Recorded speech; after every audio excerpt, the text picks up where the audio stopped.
আসসালামু আলাইকুম সম্মানিত দর্শকবৃন্দু, এই যে দেখতে পাচ্ছেন আরও একটি নতুন মসজিদের কাজ নিয়ে চলে আসলাম। এই মসজিদটি দেখতে পাচ্ছেন নান্দনিকভাবে চোখ ধাঁধানো একটি রাজকীয় স্টাইলে মসজিদটি করা। তো এই কাজটি হচ্ছে শরীয়তপুর পালং মসজিদ। এই যে দেখতে পাচ্ছেন এই ব্যানারের নিচে কিন্তু আমাদের খোদাই করে নাম দিয়ে লেখানো আছে এই মসজিদটি করা 2014 সালে আপনারা দেখতে পাচ্ছেন এই যে মসজিদের প্রতিষ্ঠাতা, এই যে দেখুন মসজিদের প্রতিষ্ঠাতা আলহাজ খলিলুর রহমান তালুকদার, মসজিদটি পালং শরীয়তপুর। আমরা এই যে এইসব কাজগুলো করছি 14 সালে।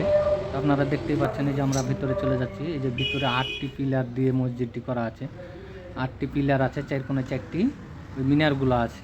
তো এই যে দেখতেই পাচ্ছেন প্রতিটা গ্যাপে গ্যাপে সিলিং ফুলগুলো কত অসাধারণভাবে গর্জিয়াসভাবে কাজগুলো করা আছে।